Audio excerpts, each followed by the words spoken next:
નમસ્કાર દર્શક મિત્રો, રિયલ સમાચારમાં આપનું હાર્દિક સ્વાગત છે। સમાચારોની શરૂઆત કરતા પહેલા એક નજર કરીએ આજના મુખ્ય સમાચારો પર।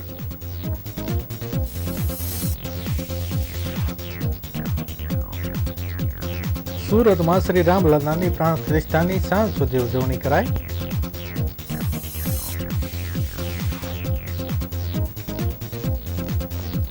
યુવકનું મોપેડ પર અપહરણ કરી 88 લાખની રોકડની લૂંટમાં 16 દિવસે 2 આરોપી ઝડપાયા।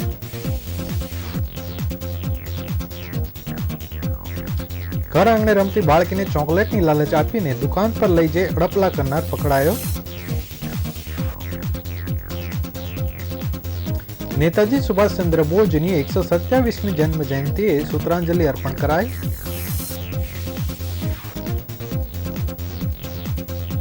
પોલીસે રેબર કોન્ટ્રાક્ટર બનીને 15 વર્ષથી નાસ્તા ફરતા વોન્ટેડ રીઢા આરોપીને સેલવાસથી ઝડપી પાડ્યો। લોકસભાની ચૂંટણીને લઈ રાજકીય પાર્ટીઓએ ચૂંટણી પ્રચારની તૈયારી શરૂ કરી।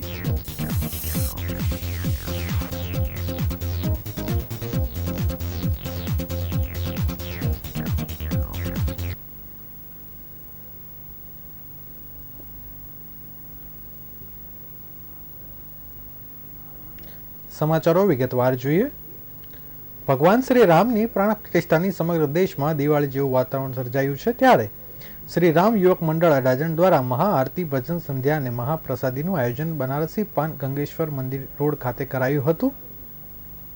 અડાજણ વિસ્તારમાં ગંગેશ્વર મહાદેવ મંદિર નજીક ભગવાન રામની પ્રાણ પ્રતિષ્ઠાને લઈને આ ભવ્ય આયોજન શ્રી રામ યુવક મંડળના સભ્યો દ્વારા મહાઆરતીનું આયોજન કરવામાં આવ્યું હતું, જેમાં બહોળી સંખ્યામાં લોકો જોડાયા હતા। આ કાર્યક્રમમાં ધારાસભ્ય સંદીપભાઈ દેસાઈ, સુરત શહેર મેયર દક્ષેશ માવાણી, ધર્મેશ વાણિયાવાળા સહિત સામાજિક રાજકીય આગેવાનો ઉપસ્થિત રહ્યા હતા। અહીં મહાઆરતી સાથે ભજન સંધ્યા અને ભંડારા રાખવામાં આવ્યો હતો। યુવક મંડળના 100 જેટલા યુવકો દ્વારા આ અંગે તૈયારી કરવામાં આવી હતી। આ કાર્યક્રમમાં મોટી સંખ્યામાં આસપાસના લોકો જોડાયા હતા। શ્રી રામ યુવક મંડળના અંકિત, લીલા, રાજ ગજ્જર, અશોક આહિર તેમજ કલ્પેશ દલાલ સહિત મંડળના તમામ મિત્રોએ ખાસ જહેમત ઉઠાવી આ કાર્યક્રમને સફળ બનાવ્યો હતો।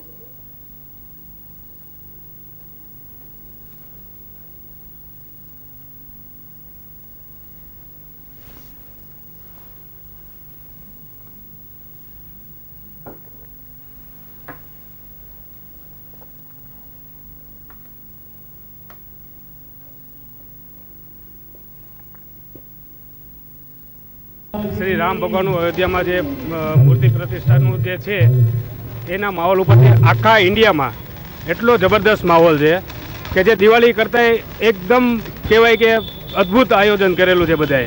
અને અમારી સોસાયટીમાં આજે રામ યુવક મંડળ છે, તો રામ યુવક મંડળમાં આજે ભંડારો રાખેલો છે।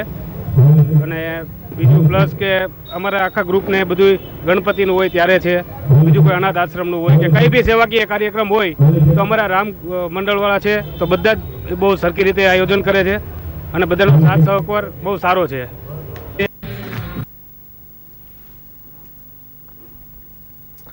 શ્રી રામ જન્મભૂમિ અયોધ્યા મંદિરમાં પ્રાણ પ્રતિષ્ઠા મહોત્સવ નિમિત્તે પાલનપુર જકાતનાકાની ઓર્ચિડ ગ્રીન સોસાયટીમાં ધામધૂમથી ઉજવણી કરવામાં આવી હતી, જેમાં સોસાયટીના તમામ રહીશો જોડાયા હતા। પાલનપુર જકાતનાકા ખાતે આવેલી ઓર્ચિડ ગ્રીન સોસાયટીમાં આજે ભગવાન રામની પ્રતિષ્ઠાને લઈ ભવ્ય આયોજન કરવામાં આવ્યું હતું। આખી સોસાયટીમાં 1800થી વધુ દીવાઓ પ્રગટાવવામાં આવ્યા હતા અને ભગવાન શ્રી રામની આરતી કરવામાં આવી હતી। ત્યારબાદ સોસાયટીના રહીશો દ્વારા ગરબા પણ કરવામાં આવ્યા હતા, જ્યારે સોસાયટીનું વાતાવરણ રામમય બન્યું હતું।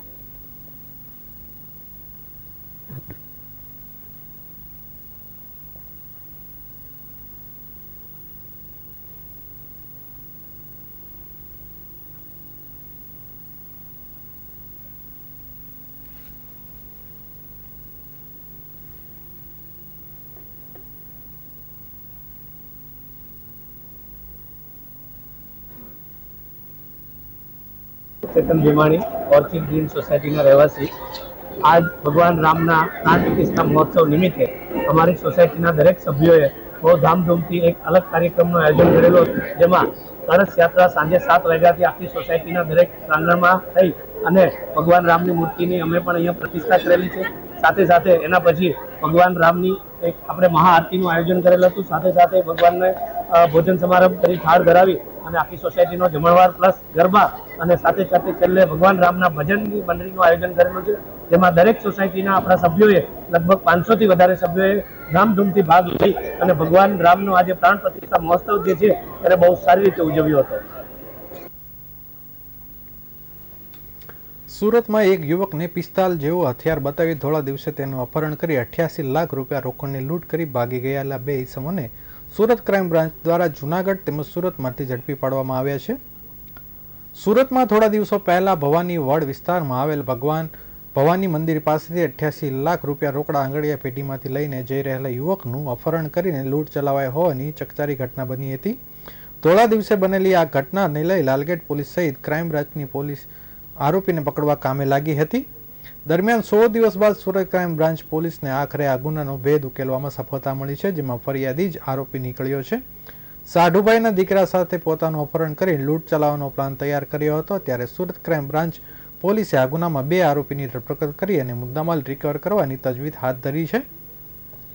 સુરતના લાલગેટ પોલીસ મથકમાં ભવાનીવડ વિસ્તારમાં Patel D Pravinkumar and company નામથી આંગળીયા પેઢીની ઓફિસ બહારથી 88 લાખ રૂપિયા ભરેલી બેગ લઈ નીકળેલા નવાજ સરફરાજ પત્તા નામના યુવકનું અપહરણ કરવામાં આવ્યું હતું. બપોરના 3 વાગ્યાની આસપાસ આ ઘટના બની હતી, જેને લઈ સુરતની લાલગેટ પોલીસ સિલાઈ ક્રાઇમ બ્રાન્ચની ટીમ તૈનાત થઈ હતી. ધોળા દિવસે થયેલી આ લૂંટની ઘટનાને લઈ પોલીસ તપાસ હાથ ધરી હતી. દરમિયાન સુરત ક્રાઇમ બ્રાન્ચ પોલીસે 16 દિવસ બાદ આ ઘટનાને અંજામ આપનાર 2 આરોપીને ઝડપી પાડ્યા છે, જેમાં લૂંટનો ભોગ બનનાર ફરિયાદી નવાજ સરફરાજ ફટ્ટા જ આરોપી નીકળ્યો છે. પોલીસે નવાબ ફટ્ટા અને મોહમ્મદ નદીમ બોજાણી નામના 2 આરોપીની ધરપકડ કરી કાયદેસરની કાર્યવાહી હાથ ધરી છે.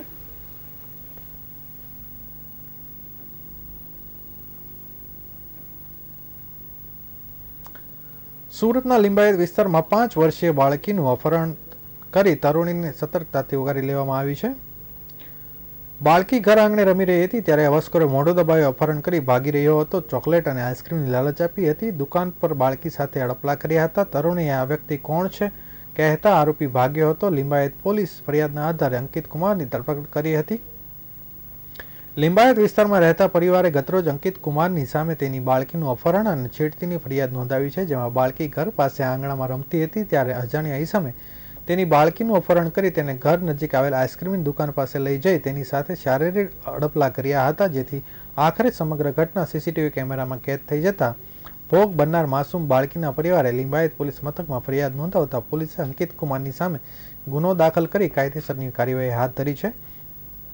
બનાવની વિગત એવી છે કે લિંબાયત વિસ્તારમાં આવેલ મહારાજા આઈસ્ક્રીમની દુકાન પાસે રહેતી માત્ર 5 વર્ષીય માસૂમ બાળકીના ઘરના આંગણામાં રમતી હતી ત્યારે અચાનક જ ગ્રે કલરનું પેન્ટ અને વાદળી કલરનું ટી શર્ટ પહેરેલો યુવક કિશોરી બાળકી પાસે આવે છે, જ્યાં 5 વર્ષની બાળકીનું તેને અપહરણ કરી મોઢું દબાવી જબરજસ્તીથી મહારાજા આઈસ્ક્રીમની દુકાન પાસે લઈ ગયો હતો, જ્યાં બાળકી સાથે શારીરિક અડપલા કરી તેની છેડતી કરી હતી. જોકે બાદમાં સમગ્ર ઘટના મહારાજા આઈસ્ક્રીમના સીસીટીવી કેમેરામાં કેદ થઈ જતા ભોગ બનનાર માસૂમ બાળકીના પરિવારને તેની સામે ફરિયાદ નોંધાવતા પોલીસે યુવક સામે અપહરણ અને છેડતીનો ગુનો દાખલ કરી કાયદેસરની કાર્યવાહી હાથ ધરી છે.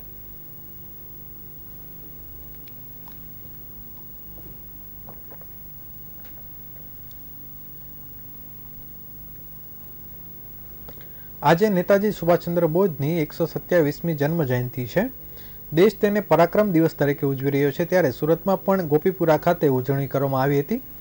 ભારત દેશની આઝાદીના લડવૈયા નેતાજી સુભાષચંદ્ર બોઝની 127મી જન્મ જયંતિની ઉજવણી નિમિત્તે સુરત મહાનગરપાલિકા દ્વારા મંગળવારના રોજ સવારે ગોપીપુરા સુભા ચોક ખાતે નેતાજી સુભાષચંદ્ર બોઝને પુષ્પાંજલિ વંદનાનો કાર્યક્રમ યોજવામાં આવ્યો હતો. માતૃભૂમિની મુક્તિ માટે છેડાયેલ જંગમાં અગ્રેસર એવા સુભાષચંદ્ર બોઝના તુમ મુझे खून दो मैं तुम्हें आज़ादी दूंगा, આઝાદી અમર રહો જેવા રાષ્ટ્રીય નારાઓ સાથે નગર પ્રાથમિક શિક્ષણ સમિતિની શાળાના વિદ્યાર્થીઓ રેલી કાઢી આ કાર્યક્રમમાં સહભાગી થયા હતા. આઝાદ હિન્દ ફૌજની સ્થાપના કરી ભારત દેશને આઝાદી અપાવવામાં મહત્વની ભૂમિકા અદા કરનાર નેતાજી સુભાષચંદ્ર બોઝને આ પ્રસંગે મેયર દક્ષેશ માવાણી અને ડેપ્યુટી મેયર નરેશ પાટીલ, સ્થાયી સમિતિ અધ્યક્ષ રાજન પટેલ, શાસક પક્ષ નેતા શશીબેન ત્રિપાઠી, શાસક પક્ષ દંડક ધર્મેશ વાણિયાવાલા, વિવિધ સમિતિના અધ્યક્ષો, મ્યુનિસિપલ સદસ્યો, પાલિકા અધિકારીઓ અને નગરસેવકોને પુષ્પાંજલિ અર્પણ સાથે વંદના કરી હતી.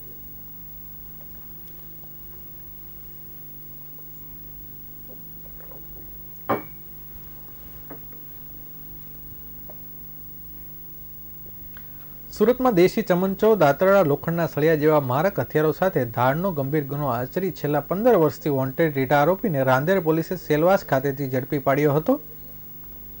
આરોપીએ 15 વર્ષ અગાઉ ગેંગ સાથે મળી ઘાતક હથિયારો લઈ ઉગત કેનાલ રોડ ઉપર આવેલી એક કોલેજમાં ઘસી વોચમેનને માર મારી ધાડ પાડી હતી. રાંદેર પોલીસની ટીમે સેલવાસ ખાતેથી રીઢા આરોપીને કડકિયાભાઈ લાલસિંહભાઈ ભુરિયાને ઝડપી પાડ્યો હતો. આરોપી સને 2009માં સુરત શહેરમાં ઉગત ભેસાણ રોડ ખાતે આવેલ સાઉથ ગુજરાત મેડિકલ કોલેજમાં ગેંગના 6 સાગરીતો સાથે મળી લોખંડના સળિયા તથા દાતરડા તેમજ 2 દેશી તમંચા જેવા મારક હથિયારો સાથે ઘસી ગયો હતો અને કોલેજના વોચમેનને નગીનભાઈને માથામાં ઈજા પહોંચાડી ઓપીડી, કેન્ટીન તથા ઓફિસમાં તાળા તોડી ટેબલના ખાનામાં ખોલી અંદરથી રોકડા 8,931ની મત્તાની ધાડ પાડી ભાગી ગયા હતા. જોકે ડિસેમ્બર 2009માં આ આરોપીઓ પૈકી 3 આરોપીની અમદાવાદ ગ્રામ્ય જિલ્લા એલસીબી પોલીસે પકડી પાડ્યા હતા. જ્યારે પોલીસ આ આરોપી પૈકી કડકિયાભાઈ લાલસિંહભાઈ ભુરિયાને 15 વર્ષથી વોન્ટેડ હતો, જેને સેલવાસ ખાતેથી પકડી લેવામાં આવ્યો છે.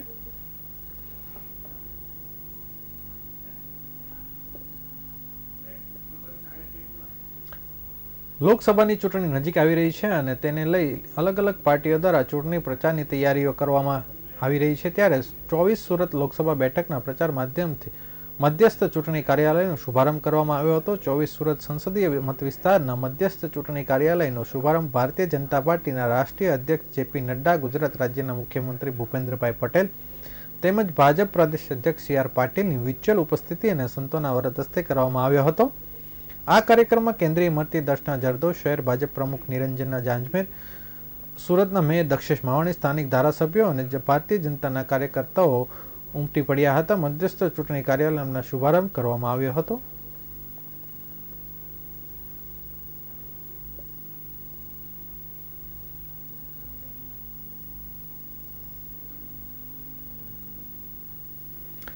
સુરતના ખટોદરા વિસ્તારમાં આજે આગની ઘટના બની હતી. ઇન્ડસ્ટ્રીયલ વિસ્તારમાં લાગેલી આગને કારણે ભાગદોડ મચી ગઈ હતી, જેની જાણ ફાયર બ્રિગેડને થતાં તાત્કાલિક ટીમ ઘટના સ્થળે દોડી આવી હતી અને આગ પર કાબુ મેળવ્યો હતો. ખટોદરા વિસ્તારમાં આવેલ ઇન્ડસ્ટ્રીયલ પ્લોટ નંબર 34માં ગોયમ જીનિયસ પાર્ક ગોડાઉનમાં આજરોજ અચાનક આગ લાગી હતી. 4 વ્હીલ સ્પેર પાર્ટના ગોડાઉનમાં આગ લાગ્યા બાદ આગે ભીષણ રૂપ ધારણ કર્યું હતું.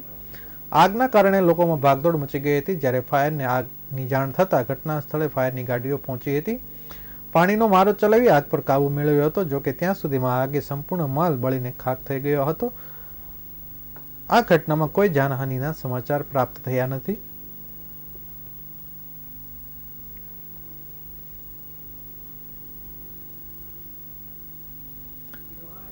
રામ મંદિર પ્રાણ પ્રતિષ્ઠા મહોત્સવ પૂર્ણ થતાની સાથે જ ગુજરાતમાં લોકસભાની ચૂંટણીનું રણસીંગું મૂકી દેવામાં આવ્યું છે, જેમાં ગુજરાતની 26 લોકસભા બેઠકોમાંથી 5 લાખ મતોથી જીતવાનો ધ્યેય સાથે નવસારી જિલ્લા ભાજપે પણ લોકસભા કાર્યાલયનું ઉદ્ઘાટન કર્યું છે. 2024 લોકસભા ચૂંટણીનું મહત્વ વર્ષ બની ગયું છે, જેમાં ભારતીય જનતા પાર્ટીની સામે ઇન્ડિયન એલાયન્સ એકબીજાને માફ કરવા માટે મેદાને પડ્યા છે. ત્યારે ગુજરાત ભાજપે પણ રણસીંગું ફૂંકી દીધું છે. સમગ્ર દેશમાં સૌ પ્રથમ ગુજરાતની 26 લોકસભા બેઠકોનું કાર્યાલયનું ઉદ્ઘાટન કરી દીધા છે. કર્ણાવતીથી ભાજપના રાષ્ટ્રીય અધ્યક્ષ જેપી નડ્ડા, ગુજરાત પ્રદેશ સી આર પાટીલ અને ગુજરાતના મુખ્યપ્રધાન ભૂપેન્દ્રભાઈ પટેલ દ્વારા સમગ્ર ગુજરાતના કાર્યકરો વર્ચ્યુઅલી સંબોધન કરીને ગુજરાતમાં ત્રીજી વખત 2600 બેઠક જીતવાનો વિક્રમ સ્થાપવાની હાકલ કરી છે. નવસારી લોકસભા બેઠકમાં આવતી સુરતની 4 અને નવસારી જિલ્લાની 3 વિધાનસભા બેઠકના 7 ધારાસભ્યોની ઉપસ્થિતિમાં કાર્યાલયનું ઉદ્ઘાટન કરવામાં આવ્યું છે અને નવસારી લોકસભા બેઠકને જંગી બહુમતી માટે હાકલ કરી છે. કાર્યક્રમમાં સુરત અને નવસારીની તમામ બેઠકોના કાર્યકરો મોટી સંખ્યામાં ઉપસ્થિત રહ્યા હતા.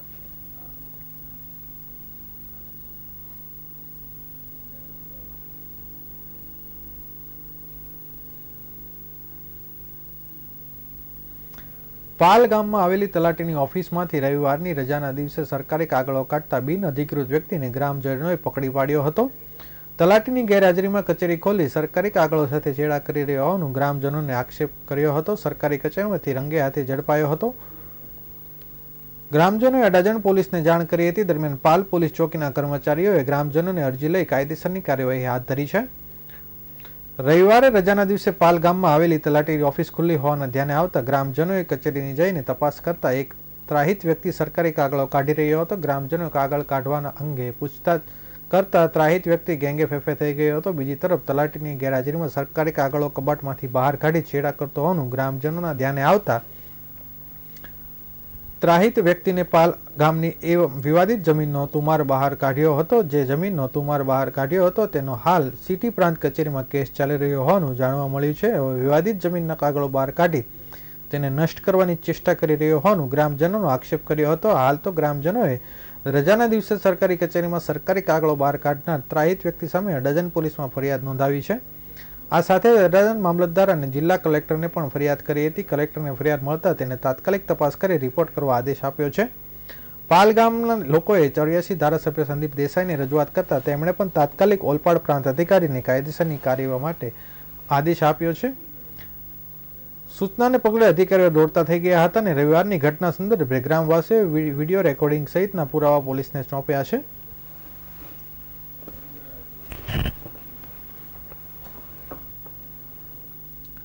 સમાચારો પૂર્ણ કરતા પહેલા એક નજર કરીએ આજના મુખ્ય સમાચારો પર.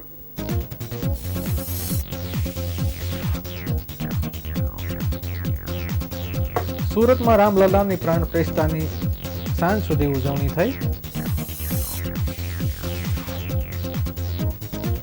યુવકનું મોપેડ પર અપહરણ કરી 88 લાખની રોકડની લૂંટમાં 100 દિવસે 2 આરોપી ઝડપાયા. ઘર આંગણે રમતી બાળકીને ચોકલેટની લાલચ આપીને દુકાન પર લઈ જઈ અડપલા કરનાર પકડાયો.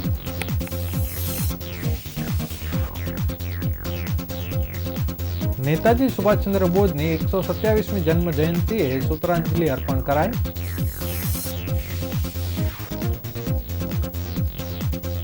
પોલીસે લેબર કોન્ટ્રાક્ટર બનીને 15 વર્ષથી નાસ્તા ફરતા વોન્ટેડ રીઢા આરોપીને સેલવાસથી ઝડપી પાડ્યો.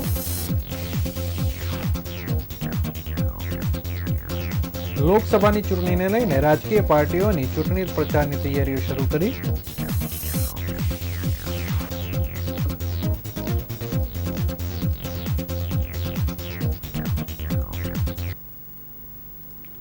આ હતા અત્યાર સુધીના રિયલ સમાચાર. નવા સમાચારો સાથે ફરીથી મળીશું. ત્યાં સુધી રજા આપશો. નમસ્કાર.